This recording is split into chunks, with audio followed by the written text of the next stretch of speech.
ఏ hi friend. ఈ వీడియోలో మనం ఏం నేర్చుకోబోతున్నాం అంటే ఒక ప్రాజెక్ట్ని మన ఎలా క్రియేట్ చేయాలి, జీసీపీలో ఎలా యూస్ చేసుకోవాలి, కొత్త ప్రాజెక్ట్స్ క్రియేట్ చేసినప్పుడు ఏమేమి ఇంపార్టెంట్ పాయింట్స్ అనేది చూడాలని చూద్దాం. ఫస్ట్ ఆఫ్ ఆల్ ఇలా ఈ ప్రాజెక్ట్ ఇలా సెలెక్ట్ చేయండి. ఇప్పుడు సెలెక్ట్ చేసిన తర్వాత ఫస్ట్ మీకు ప్రాజెక్ట్స్ ఉన్నాయన్నమాట. ఇక్కడ రీసెంట్, ఇక్కడ స్టోర్డ్, ఆల్ అని ఉన్నాయన్నమాట. సో ఇక్కడ 3 ట్యాబ్స్ ఉంటాయి. 3 ట్యాబ్స్లో మీకు ఏం కనిపిస్తుంది అంటే ఫస్ట్ సెకండ్ నో ఆర్గనైజేషన్ ఉంది. ఎందుకు నో ఆర్గనైజేషన్ ఉంది అంటే మనం యూజ్ చేసే అకౌంట్ అనేది ఫ్రీటైల్ అకౌంట్స్. జీసీపీలో మనం యూజ్ చేసిన ఫ్రీటైల్ అకౌంట్ ఆర్గనైజేషన్ ఉంటుంది అనమాట. సో మనం ఇప్పుడు ఈ ఆర్గనైజేషన్లో ఇవన్నీ ప్రాజెక్ట్స్ అనమాట. చూస్తే మీకు చూడండి ఇక్కడ హైలైట్ అవుతుంటుంది. ఇక్కడ జీసీబీ ప్రాజెక్ట్ ఒకటి, హెల్త్ కేర్ ప్రాజెక్ట్ ఒకటి, సో ఇక్కడ స్టోర్డ్ అనేది, ఇక్కడ సెలెక్ట్ ప్రాజెక్ట్స్ అనేది ఉంటాయన్నమాట. ఇప్పుడు ఫర్ సపోజ్ మనం ఒక ప్రాజెక్ట్ క్రియేట్ చేయాలి. ఎలా క్రియేట్ చేయాలంటే ఇక్కడికి వెళ్ళి న్యూ ప్రాజెక్ట్ అని హిట్ చేయండి.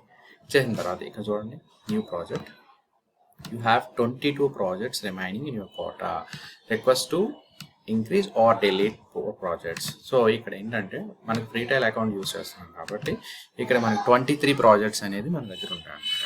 సో ఇంకా మనం క్రియేట్ చేసుకోవచ్చు. 23 ప్రాజెక్ట్స్ మనం క్రియేట్ చేసుకోవచ్చు. ఇంకా మీకు మోర్ అంటే 23 ప్రాజెక్ట్స్ కన్నా మోర్ ప్రాక్టీస్ చేసుకోవాలనుకుంటే మీరు జీసీపీ సపోర్ట్ టీమ్కి మీరు రిక్వెస్ట్ చేస్తే వాళ్ళు ఆటోమేటిక్గా ఆ క్వాటాని ఇంక్రీజ్ చేస్తారనమాట. That's it. సో తర్వాత ఇక్కడికి వచ్చిన తర్వాత ప్రాజెక్ట్ నేమ్ అనమాట. సో ప్రాజెక్ట్ నేమ్ ఏదైనా ఇచ్చుకోండి. ఫర్ సపోజ్ మీరు first of all project name చాలా కేర్ఫుల్ అనమాట. ఒక ప్రాజెక్ట్ని సింపుల్గా ఏదో టెస్ట్ అని అలాంటిది ఏమీ ఇవ్వకూడదు అనమాట. సింపుల్గా మీరు మీనింగ్ఫుల్ నేమ్ అనేది ఇచ్చుకుంటే నెక్స్ట్ టైం మీరు ఎప్పుడన్నా ఇంటర్వ్యూ పాయింట్ ఆఫ్ వ్యూలో కానీ ఒక ప్రాక్టీస్ ప్రాస్పెక్టివ్లో కానీ బాగా యూస్ఫుల్ అవుతుంది అనమాట. నెక్స్ట్ నేను సింపుల్గా ఇప్పుడు మీరు ఏమి ఇవ్వాలి, ఇప్పుడు మనం ఏ ప్రాజెక్ట్ వర్క్ చేస్తాం, health care. So health care -dev project అని చెప్పుకుంటున్నాను. ఓకే, హెల్త్ కేర్లో డెవ్ ప్రాజెక్ట్ యూస్ చేస్తాం. ఇక్కడ నో ఆర్గనైజేషన్ ఉంటుంది.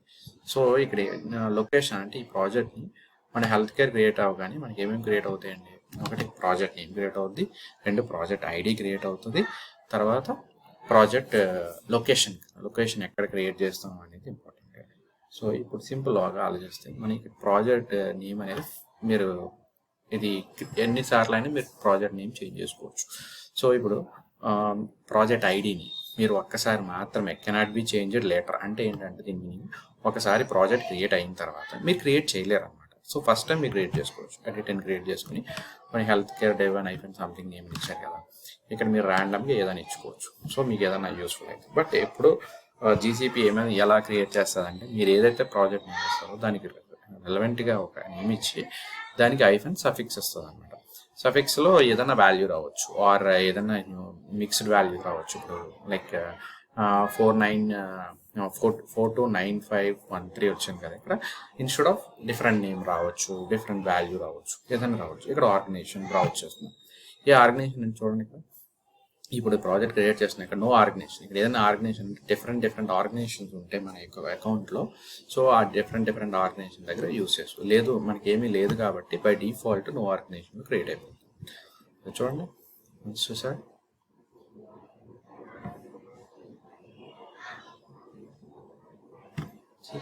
వన్స్ ప్రాజెక్ట్ క్రియేట్ అయిన తర్వాత మీకు ఇప్పుడు ఇక్కడ బై డిఫాల్ట్ డెవ్ అని వచ్చింది. ఒకసారి మీరు హిట్ చేసి చూస్తే ఇక్కడ చూడండి, మీరు ఇందాక ఇదే కదా క్రియేట్ అయింది. సో ఇక్కడ బై డిఫాల్ట్ రీసెంట్లీ అంటే ఇక్కడ టిక్ మార్క్ వచ్చింది చూసారా. టిక్ మార్క్ ఎందుకు వస్తుంది అంటే మీరు ఇప్పుడు ఏ కరెంట్ ప్రాజెక్ట్లో ఈ డాష్ బోర్డ్ అనేది లాంచ్ అయింది అనేది. For suppose I want to switch to GCP project. So switch కొట్టగానే మీకు జీసీపీ డాష్ బోర్డ్ అనేది వ్యూ అయింది. అలాంగ్ విత్ మీరు ఇక్కడ చూస్తే ఇక్కడ జీసీపీ అనేది డాష్ చూపిస్తుంది. ఫర్ సపోజ్ ఇది ఉంది. సో హెల్త్ కేర్ డెవ్ అని సక్సెస్ఫుల్గా ప్రాజెక్ట్ క్రియేట్ చేశాను. ఇప్పుడు ఇన్ కేస్ నాకు ఆ health care project name dev అనేది నాకు వద్దు, సమ్ చేంజెస్ చేయాలి అంటే ఇప్పుడు ఏం చేయాలి, go to project settings. So ఇక్కడికి వెళ్ళిన తర్వాత dev instead of test. So test అనేది నేను ఇవ్వకూడదని చెప్పాను కదా. సో మీనింగ్ఫుల్గా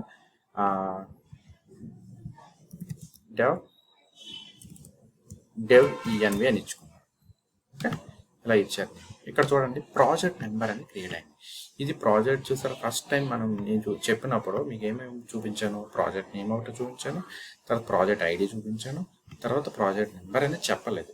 ఇప్పుడు ఎందుకు క్రియేట్ అయిందంటే వన్స్ జీసీపీ అనేది క్రియేట్ అయిన తర్వాత అదే సో ప్రాజెక్ట్లో జీసీపీలో ప్రాజెక్ట్ క్రియేట్ అయిన తర్వాత మీకు ఆటోమేటిక్గా ఆ ప్రాజెక్ట్ నెంబర్ అనేది జీసీపీ ఇస్తుంది అనమాట. మీరు డిఫైన్ చేయలేరు అనమాట. అది తన యొక్క బిహేవియర్ అనమాట. ఇప్పుడు సేవ్ చేస్తున్నాను. చూసారా, now that you project is health care dev EVN. Okay, so organization name equal to no organization అని వచ్చేసింది. సో ఇప్పుడు మీరు ఎలా చూడగలుగుతారు చూడండి, ఇక్కడ హెల్త్ కేర్లోకి వెళ్తే ఆల్లోకి వెళ్ళి చెక్ చేసుకుని మీకు అర్థమైపోతుంది. సో ఇన్స్టెడ్ ఆఫ్ డెవ్ ఉంది. ఎందుకు డెవ్ ఉంది? కొంచెం టైం తర్వాత అది రీఫ్రెష్ అవుతుంది అనమాట, అప్డేట్ అవుతుంది అనమాట. దానికోసం మీకు అది కూడా చూపించాను. ఒక డ్రాబ్యాక్ చాలా మంది ఇక్కడ చూసి ఇక్కడ చూడండి, ఇక్కడ హెల్త్ కేర్ రీసెంట్లో డెవ్ అని అయిపోయింది, ఇక్కడ కూడా మీకు చేంజ్ అయిపోయింది. బట్ ఇక్కడికి వచ్చిన తర్వాత ఇక్కడ చాలా మంది చెక్ చేసుకుని ఇక్కడ ఇంకా డెవ్ అనేది చేంజ్ అవ్వలేదు ఏంటి అని చెప్పి మనం చేస్తుంది రాంగ్ అని చెప్పేసి మల్టిపుల్ టైమ్స్ క్రియేట్ చేస్తాం అన్నమాట ప్రాజెక్ట్. So okay, by.